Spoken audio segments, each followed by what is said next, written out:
ایک اللہ والا ایک بزرگ کہیں جا رہا تھا اور یہ دوپہر کا وقت تھا۔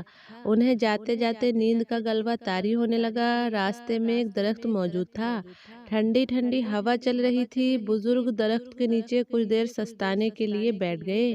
جب آنکھ لگی تو خواب میں اسی درخت نے ان بزرگ سے مخاطب ہوتے ہوئے کہا کہ اے بابا، اگر آپ میرے جیسے بن جاتے تو کیا ہی بات ہو جاتی۔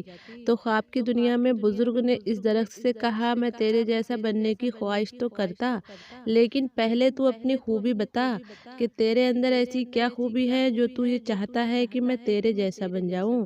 درخت نے کہا، خوبی یہ ہے کہ کوئی مجھے پتھر مارے تو بھی میں اسے پھل دیتا ہوں، اس لیے تو میرے جیسا بننا اتنا آسان نہیں، کیونکہ انسان کو جب کوئی دکھ دیتا ہے تو انسان بھی اسے دکھ دینا چاہتا ہے، لیکن میری فطرت ایسی نہیں۔ یہ سن کر بزرگ بڑے حیران ہو گئے اور حیرانی کے عالم میں پوچھا، اے درخت، اگر تو اتنا ہی اچھا ہے تو مجھے یہ بتا کہ اللہ نے تجھے آگ کی غذا کیوں بنا دیا، یعنی تجھے آگ کیوں کھاتی ہے؟ تو پیارے مسلمان بھائیوں اور بہنوں، یہ معاملہ کیا ہے اور یہ بزرگ کون تھے اور ان کی درخت کے ساتھ کیا بات چیت ہوئی، یہ تمام تفصیلات ہم آپ کو ضرور بتائیں گے اور ساتھ ہی ساتھ یہ بھی بتائیں گے کہ اللہ پر بھروسہ کرنے والوں کے ساتھ کیا ہوتا ہے۔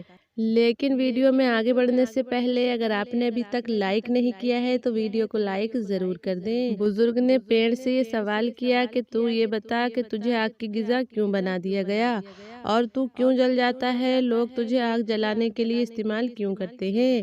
یہ سن کر درخت نے جواب دیا کہ اے بابا، میرے اندر خوبی کے ساتھ ساتھ ایک بہت بڑی خامی بھی ہے، جس خامی نے میری خوبیوں کو خراب کر رکھا ہے، اور اللہ کو میری یہ خامی اتنی ناپسند ہے کہ اللہ نے مجھے آگ کی غذا بنا دیا ہے۔ بزرگ نے سوال کیا کہ آخر ایسی کیا خامی ہے کہ اس نے تیری اتنی بڑی خوبی کو بھی مند کر دیا ہے؟ درخت نے کہا، بابا جی، وہ خامی یہ ہے کہ جدھر کی ہوا چلتی ہے میں ادھر کا رخ اختیار کر لیتا ہوں۔ مطلب یہ کہ جس جانب ہوا چلتی ہے تو میں بھی اسی جانب ہو جاتا ہوں، اور جان لیوا چیز اور بے جان چیز میں یہی تو فرق ہے جو اللہ کو ناپسند ہے۔ اللہ اسے جہنم کا ایندھن بنا دیتا ہے۔ دراصل یہ واقعہ ہماری صورتحال کی طرح ہے اور انسان بھی اسی درخت کی طرح ہے۔ آج کے انسان بھی کچھ ایسے ہی کر رہے ہیں کہ جدھر کی ہوا چلتی ہے ادھر ہی کا رخ اختیار کر لیتے ہیں۔ لوگ نام تو حسین کا لیتے ہیں اور حرکتیں یزید جیسی ہوتی جا رہی ہیں۔ مسجد میں نماز پڑھنے کے لیے بھی جاتے ہیں، اور اگر مسجد سے نکل کر کوئی غلط کام کا کہے جس میں لطف ہو تو مسلمان یہ بھول کر کہ ابھی تو اللہ کے حضور اپنے گناہوں کی معافی مانگ کر آئے ہیں، ہم اس کے پیچھے چل پڑتے ہیں۔ میرے پیارے اسلامک بھائیوں اور بہنوں، ہمارا عالم یہ ہے کہ ہم کھڑے تو نماز کے لیے ہوتے ہیں، لیکن ہمارے خیال میں دنیا بسی ہوتی ہے۔ ہمارا سر تو اللہ کے سامنے سجدے میں جھکا ہوتا ہے، لیکن ہماری سوچیں کاروبار میں ہوتی ہیں، اور نماز بھی ایسی نہیں پڑھتے جس کا اللہ نے حکم دیا ہے۔ میرے پیارے اسلامک بھائیوں اور بہنوں، اسی طرح کا ایک واقعہ میں آپ کو سنانے والی ہوں، آپ اس پر غور کیجئے۔ ایک عقل مند اور نیک عورت راستے سے گزر رہی تھی کہ ادھر سے ایک نوجوان آیا۔ جب وہ ایک دوسرے کے قریب آئے تو نوجوان نے کہا، میں تجھ سے بڑی محبت کرتا ہوں، میں تجھ سے عشق کرتا ہوں، لہٰذا تم بھی مجھ سے محبت کرو۔ تو اس نیک عورت نے کہا، اچھا، تو مجھ سے محبت کرتا ہے؟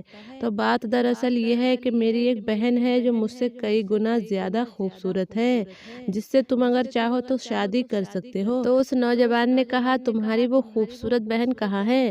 عورت نے کہا، میرے پیچھے کھڑی ہے۔ جب اس نے پیچھے مڑ کر دیکھا تو رابعہ بصری نے اس نوجوان کے منہ پر تماچا رسید کر دیا اور کہا، اے بدبخت انسان، محبت مجھ سے کرتا ہے اور دیکھتا غیروں کو ہے۔